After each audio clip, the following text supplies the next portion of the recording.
Imagine for a moment that everything you've ever believed about yourself, about what makes you tick, what defines you, was based on a lie. Not just a small, harmless lie. No, a colossal lie, thousands of years old.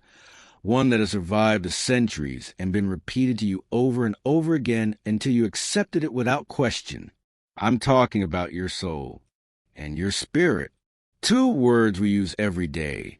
See in movies, sing in songs, preach in churches. But what if I told you they're not the same thing?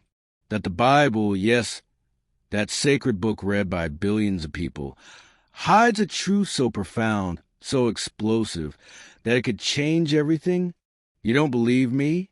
Then stay with me. Because today we're going to delve into a mystery that almost no one wants you to discover. Soul versus spirit. It's not just a question of words. It's a revelation that could revolutionize your outlook on life, death, and what comes after. So, subscribe if you haven't already, ring the bell, and prepare for a journey that will make you question everything you've been taught. But before you begin, ask yourself this question. When you think of your soul, what do you imagine? A tiny light soaring into the sky? An immortal essence floating in eternity? What about your spirit? Perhaps the same thing, but more spiritual? If that's what you think, you're like 99% of people. But the truth? It's much stranger, much more fascinating, and it begins in the pages of a book written millennia ago. Let's start with a simple observation. We've been lied to, not necessarily on purpose, but we've been lied to nonetheless. Ever since we were kids, we've been bombarded with ideas about the soul and the spirit. In Ghost, Patrick Swayze becomes a wandering soul after his death. In The Lion King, Mufasa speaks to Simba from the stars, like a wise spirit. Even in churches, we hear phrases like, rest in peace, or let your spirit rise to God. It all seems consistent, right? Soul and spirit are the same vibe, just with different words. But what if I told you that's not true? That this confusion isn't a coincidence? Look around you. Pop culture, self-help books, even some yoga teachers. Everyone mixes these two concepts together as if they're the same thing. But open a Bible. Not just any Bible. Mind you. Take the original text, the ones written in Hebrew and Greek, before the translators came along and simplified everything for us. And then you'll see something shocking. The soul and the spirit, they are two different realities, two separate entities. And this distinction has been there from the beginning. So why aren't they telling us about it? Why do they keep selling us a watered-down version of the truth? To find out, we have to go back to the beginning, to the very first chapter of human history. Get ready, because we're going to open the Bible and unearth a secret no one wants you to find out. Let's go. Genesis 2, verse 7. This is where it all begins. Listen carefully. The Lord God formed man of the dust of the ground and breathed into his nostrils the breath of life, and man became a living being. Read that with me again. A living soul, not a spirit, a soul. In Hebrew, the word is nephesh. And if you think nephesh means a little ball of mystical light floating up into heaven, think again. In the original language, nephesh means something much rawer, much more alive. It means life. It means breath. It means the blood that pulses through your veins, the energy that makes you move, eat, breathe. Your nephesh is what makes you a living being here on this earth. So what is spirit? Because if the soul is earthly life, where do we find spirit in all of this? Let's move on to the New Testament. 1 Thessalonians 5, verse 23. Paul writes, May the God of peace himself sanctify you completely. May your spirit, soul, and body be kept blameless. Stop. Rewind. Spirit, soul, and body? Three different things? not two. Exactly. In Greek, spirit is pneuma, and pneuma is not the same as psyche, the word for soul. Psyche is your inner self, your emotions, your thoughts, your personality. But pneuma, that's something else. It's the breath of God. It's the part of you that goes beyond the flesh, that touches eternal, that connects your fragile being to something infinite. Do you feel the difference? The soul is what anchors you to this world, your life, your desires, your physical existence.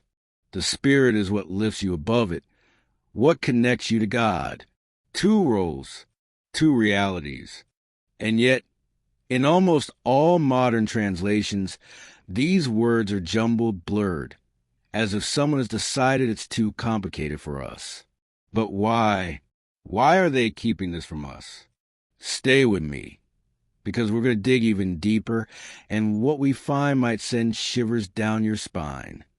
If all this is so clear in the original text, nephesh for the soul, ruach or pneuma for the spirit, then why we almost never hear about it? Why is it that in churches, in books, in discussions, we continue to mix the two up as if they were the same thing? This is no accident. There's something bigger at stake. And to understand it, we need to look at a verse that will blow everything up. Hebrews 4 verse 12. For the word of God is living and active, sharper than any two-edged sword, piercing even to the division of soul from spirit and of joints from marrow. Wait, dividing soul from spirit?